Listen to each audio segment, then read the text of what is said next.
दोस्तों, मनुष्य का सबसे बड़ा डर क्या है? धन खोना, रिश्ते टूटना, असफलता नहीं। सबसे बड़ा डर है मृत्यु का। लेकिन क्या आपने कभी सोचा है कि अगर मृत्यु ही ना होती तो क्या होता? क्या जीवन वैसा ही सुंदर, संतुलित और अर्थपूर्ण रहता? यह प्रश्न जितना सरल लगता है उतना ही गहरा है दोस्तों। और इसका उत्तर एक छोटी सी कहानी में छिपा है, जो हमें जीवन का सबसे बड़ा रहस्य समझाती है। बहुत समय पहले की बात है। एक समृद्ध राज्य का राजा था, जिसके पास धन, शक्ति, सेना सब कुछ था। फिर भी उसके मन में एक डर हमेशा बना रहता था, मृत्यु का डर। एक दिन उसने निश्चय किया कि वह इस डर का समाधान ढूंढेगा। वह एक ज्ञानी संत के पास गया, जो राज्य के बाहर एक वृक्ष के नीचे ध्यान में लीन थे। राजा ने विनम्रता से पूछा, हे स्वामी, क्या कोई ऐसा उपाय है जिससे मैं अमर हो सकूं? संत मुस्कुराए और बोले, हे राजा, सामने दो पर्वत दिख रहे हैं, उन्हें पार करो। वहाँ एक झील मिलेगी, उस झील का जल पीते ही तुम अमर हो जाओगे। राजा उत्साहित होकर पर्वत पार कर झील तक पहुँच गया। जैसे ही वो पानी पीने के लिए झुका, उसे किसी के करहाने की आवाज़ सुनाई दी। वह आवाज़ के पीछे गया और देखा एक बूढ़ा, कमजोर और असहाय व्यक्ति दर्द से तड़प रहा है।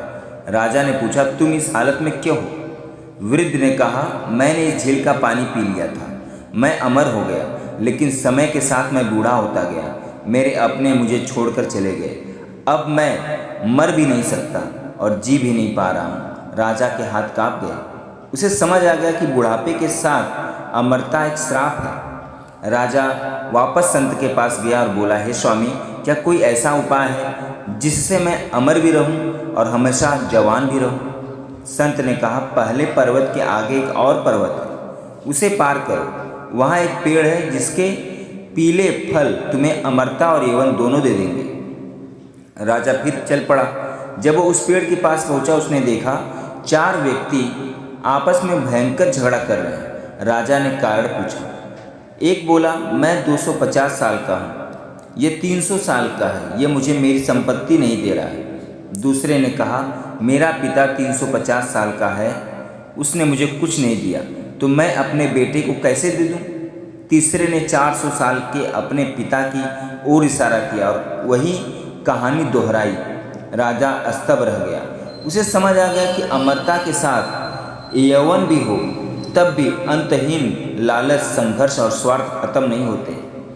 राजा वापस संत के पास लौटा और बोला, हे स्वामी, आपने मेरी आंखें खोल दी। अब मैं समझ गया कि मृत्यु क्यों आवश्यक है। संत ने शांत स्वर में कहा, मृत्यु ही जीवन को सुंदर बनाती है। मृत्यु के कारण ही इस संसार में प्रेम, त्याग और करुणा है। अगर हमें पता हो कि हम हमेशा जीवित रहेंगे तो क्या हम समय की कद्र करेंगे? नहीं। मृत्यु हमें याद दिलाती है कि समय सीमित है और यही हमें हर पल को जीने की प्रेरणा देती है। जब हमें पता होता है कि एक दिन हम या हमारे प्रियजन साथ नहीं रहेंगे, तब हम उन्हें और ज़्यादा प्यार करते हैं। मृत्यु ही रिश्तों की गहराई देती है। अगर कोई भी न मरे तो पृथ्वी पर इतनी भीड़ हो जाएगी कि जीवन असंभव हो जाएगा। मृत्यु सृष्टि के संतुलन का आधार है। पुराना खत्म होता है तभी नया जन्म लेता है। जैसे पेड़ के पुराने पत्ते गिरते हैं तभी नए पत्ते आते हैं, चाहे कोई कितना भी शक्तिशाली क्यों ना हो। मृत्यु सबको समान बना देती है, यह हमें विनम्र बनाती है। संत ने राजा को केवल मृत्यु का महत्व नहीं बताया, बल्कि ये भी सिखाया कि जीवन कैसे जिया जाए। स्नान करते समय नाम लो, स्नान पवित्र बना जाएगा। भोजन करते समय नाम लो, भोजन प्रसाद बन जाएगा। चलते समय नाम लो, यात्रा तीर्थ बन जाएगी। अगर आपको पता है कि यह आपका आखिरी दिन है तो क्या आप गुस्सा करेंगे? क्या आप समय बर्बाद करेंगे? नहीं, आप सिर्फ प्रेम करेंगे। अतीत पछतावे देता है, भविष्य चिंता देता है, लेकिन वर्तमान शांति देता है। जो प्राप्त है समझो वही पर्याप्त है। जिसका मन मस्त है उसके पास समस्त है। मृत्यु कोई अंत नहीं है, यह एक परिवर्तन है, एक नई शुरुआत है। अगर मृत्यु न होती तो न प्रेम होता, न त्याग होता, न संतुलन होता। इसलिए मृत्यु से डरना नहीं चाहिए, बल्कि उसे समझना चाहिए। मृत्यु निश्चित है, लेकिन उससे पहले का जीवन आपके हाथ में है। हर दिन को ऐसे जियो जैसे वो आखिरी हो, और हर पल को भगवान को समर्पित कर दो। अगर ये वीडियो आपके दिल को छू गया हो तो समझ लीजिए यह आपके लिए था, आपका जीवन बदलने वाला है, क्योंकि ये प्रभु का संकेत था।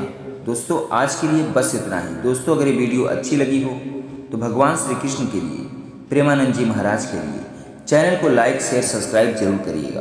पूरा वीडियो देखने और सुनने के लिए हमारी ओर से तहे दिल से धन्यवाद दोस्तों।